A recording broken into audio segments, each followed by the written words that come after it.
মাছুংখা everyone মই লক্ষ্য পুনৰবাৰ সকলোকে স্বাগতম জনাইছোঁ আসাম ফৰেষ্ট ডিপাৰ্টমেণ্টৰ ফালৰ পৰা বহুত ডাঙৰ ভেকেঞ্চি আহিছে অলমষ্ট ৩,০০০টা পদৰ কাৰণে ভেকেঞ্চি আহিছে ২৬ জানুৱাৰী ২০০১ৰ পৰা ২৬ ফেব্ৰুৱাৰী ২০০২ লৈকে আমি এপ্লাই কৰিব পাৰিম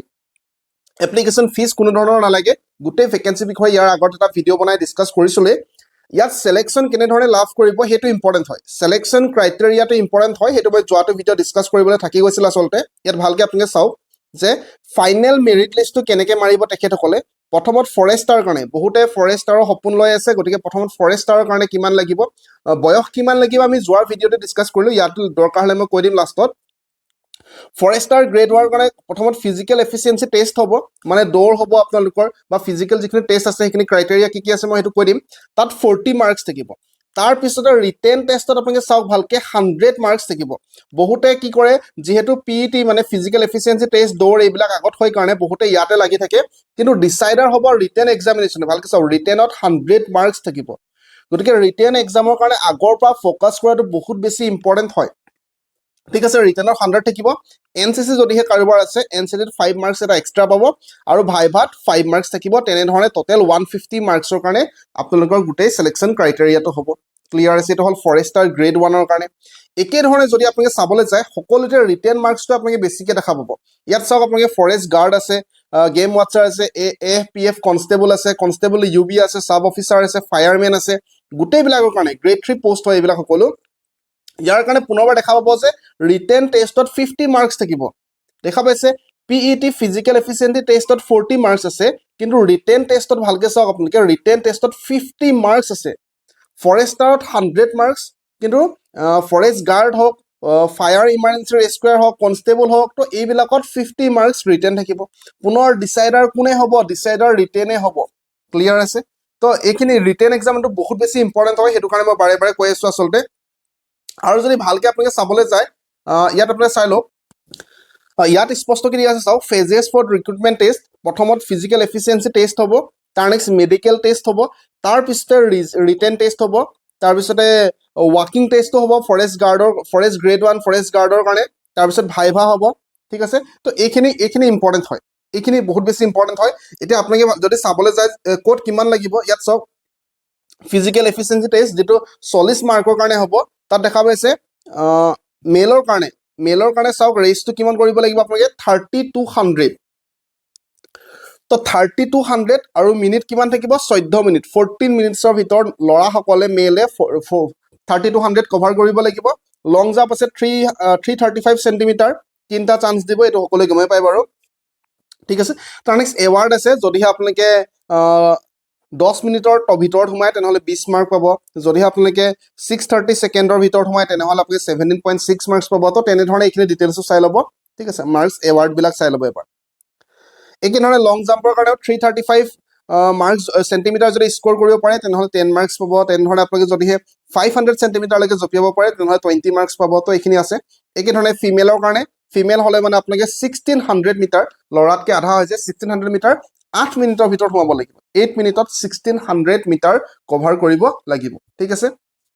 ইয়াতো এৱাৰ্ডবিলাক আপোনালোকে এবাৰ ডিটেইলছত চাই ল'ব পাৰিব ক'ত কিমান লাগিব অলৰেডি পিডিএফটো আমি দিছোঁ আপোনালোকৰ লক্ষ্যটক টেলিগ্ৰাম চেনেলত টেলিগ্ৰামত জইন হৈ ল'ব তাত আমি যিকোনো ইনফৰমেশ্যন দি থাকোঁ বাৰে বাৰে কওঁ আৰু কিবা ক'বলৈ আছে নেকি বাৰু চ' ফিজিকেল এফিচিয়েঞ্চি টেষ্টৰ কথাই বৰ্তমান ক'লোঁ ছিলেকশ্যন প্ৰচিডিউৰৰ কথা আমি ভালকৈ ডিছকাছ কৰিলোঁ তাৰ নেক্সট যেতিয়া আপোনালোকে ফিজিকেল এফিচিয়েঞ্চি টেষ্ট কমপ্লিট কৰিব এইটো চাওক after completion of PET physical efficiency test তাৰপিছত ৰিটেন টেষ্টৰ কাৰণে আপোনালোকক মাতিব ৰিটেনটো 5 টাইমছ যদি এটা পোষ্ট থাকে এটা পোষ্টৰ এগেইনষ্টত 5জন লোকক মাতিব 5জন ল'ৰা বা 5জন ছোৱালীক মাতিব এতিয়া বহুতে ভাবে যিহেতু আমাৰ দৌৰটো মানে ফিজিকেল এফিচিয়েঞ্চি টেষ্টটো প্ৰথমত হয় সেইকাৰণে ৰিটেনটো বহুতে ইগন'ৰ কৰে কিন্তু এটা কথা স্পষ্টকৈ বাৰে বাৰে কৈছোঁ অলপ আগতো মই আপোনাক দেখাই দিলোঁ যিটো এইটো চিট আছিলে চাওক এইটো চাওক দেখা পাইছে আপোনালোকে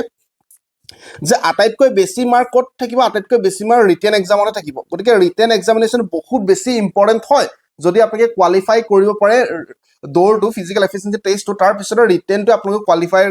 ডিচাইডাৰ হ'ব আচলতে আৰু সেইকাৰণে মই বাৰে বাৰে কৈছোঁ যে আমাৰ ৰিটেনৰ কাৰণে লক্ষ্যটক এপ্লিকেশ্যন আছে মই এবাৰ পুনৰবাৰ দেখাই দিব বিচাৰিছোঁ চাওক আপোনালোকে এইটো হ'ল আমাৰ লক্ষ্যটকৰ এইটো হ'ল আমাৰ লক্ষ্যটক এপ্লিকেশ্যন দেখা পাইছে ইয়াত 50,000 ডাউনলোড হোৱাৰ পিছতো আমাৰ ৰেটিং চাওক 5 ষ্টাৰ ৰেটিং 4.9 ষ্টাৰ ৰেটিং এনেকুৱা ৰেটিং থাকে ফিডবেকসমূহ আপোনালোকে চাব পাৰিব আমাৰ কোৰ্সটো কিনাৰ পিছত আপোনালোকে এটা সিঙ্গল কিতাপো পঢ়িব নালাগে এটা সিঙ্গল শব্দ এক্সট্ৰাকে পঢ়াৰ প্ৰয়োজন নাই গোটেইখিনি আমি কভাৰ কৰি দিম এটো পিডিএফ নহয় বাৰে বাৰে কৈছো প্ৰপাৰ ভিডিও ক্লাसेसৰ কোৰ্স হয় ক্লাছৰ লগত পিডিএফও আপোনালোকে পাব কিন্তু ভিডিও ক্লাसेसটো ইম্পৰ্টেন্ট হয় যদি আপোনালোকে ল'ব বিচাৰিছে ফুল কোৰ্স ম্যাথছ ইংলিশ ৰিজনিং জিকে যিমানখিনি আছে গোটেইখিনি আপোনালোকে 999 999 টকাত ফুল কোৰ্সটো পাই যাব কিবা কনফিউজন আছে এইটো নম্বৰত আপোনালোকে হোৱাটছআপ কৰি সুধিব পাৰিব যোৱাবাৰ ফিডবেকসমূহ পুনৰ মই দেখা দিছো যিয়ে ম্যাথছৰ যোগ বিয়োগ পূৰণ হৰণো জনা নাছিলে তেখেতসকলো বৰ্তমান কোৱালিফাইড হল চাও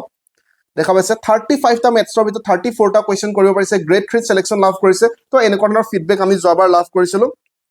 যদিহে ল'ব বিচাৰিছে আপোনালোকে লক্ষ্যটক এপ্লিকেশনটো ডাউনলোড কৰি এটো চাও প্লে ষ্টৰত লক্ষ্যটক বুলি সাৰ্চ কৰিলে আপোনালোকে এটো এপ্লিকেশন পাই যাব লক্ষ্যটক এপ্লিকেশন ডাউনলোড কৰি কোৰ্সটো ল'ব পাৰিব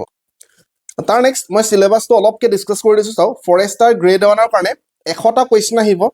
প্ৰত্যেকটো কোৱেশ্চনৰ 1 মাৰ্ককে থাকিব মানে 100 মাৰ্কস থাকিব 100টা কোৱেশ্চনৰ কাৰণে আৰু এই ফৰেষ্টাৰ গ্ৰেড 1ৰ কাৰণে নেগেটিভ মাৰ্কিংও থাকিব there will be negative marking of half mark point মানে দুটা যদি কোৱেশ্চন আপুনি ভুল কৰে 1 মাৰ্ককে যাব গতিকে নেগেটিভ মাৰ্কিংটো নৰমালি 0.25 কে দিয়ে কিন্তু ইয়াত 0.5 কে দিছে 0.5 কে নেগেটিভ মাৰ্কিং ফৰেষ্টাৰ গ্ৰেড 1ত আছে কিন্তু যদি আপুনি চাবলৈ যায় ফৰেষ্ট গাৰ্ড হোক বাকি যিখিনি আছে কনস্টেবল হোক গোটেইখিনিৰ কাৰণে ফায়াৰ এণ্ড ইমাৰ্জেন্সি ৰেস্কিউৰ হোক ইয়াত আপোনালোকৰ নেগেটিভ মাৰ্কিং নাথাকে there will be no negative marking forester grade 1 যেটো পোষ্ট আছে গ্ৰেজুৱেচন লেভেলৰ পোষ্টৰ কাৰণে যেটো আছে তাতহে আপোনালোকৰ নেগেটিভ মাৰ্কিং থাকিব আৰু ৰিজনিং থাকিব ম্যাথছ এপ্টিটিউড মানে ম্যাথছ ইংলিশৰ কম্প্ৰিহেনশন পাৰ্ট থাকিব তাৰ next matters relating to history Assam তো এই জিকে এইবিলাকৰ ওপৰত থাকিব একে ধৰণে সেম সিলেবাস হয় অলমোস্ট ইয়াতো আপোনালোকে 100টা কোৱেশ্চনে দেখা পাব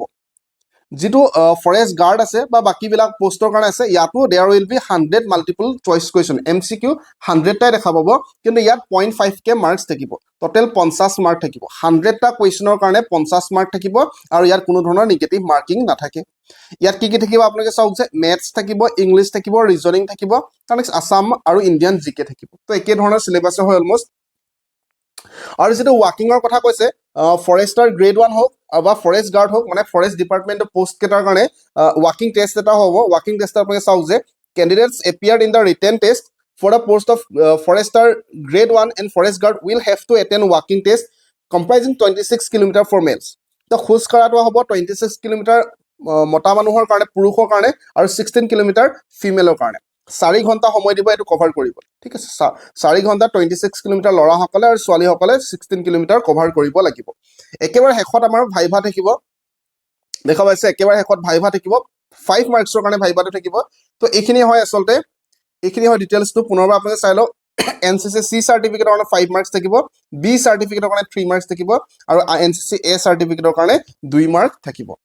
ঠিক আছে তো এইখিনি আছে কবলে মই এটো কথা কবল থাকি গৈছিল আসলে বাকি বহুত বেছি শুভেচ্ছা জ্ঞাপন কৰিছো ফিজিক্যাল এফিচিয়েন্সি টেষ্টৰ কাৰণে সমানে প্ৰিপাৰেচন কৰক লগতে ৰিটেন টেষ্টৰ কাৰণে সমানে প্ৰিপাৰেচন কৰক দুইটাই বহুত বেছি ইম্পৰ্টেন্ট হয় পুনৰবাৰ বহুত বেছি সকলোকে শুভেচ্ছা জ্ঞাপন কৰিছো ধন্যবাদ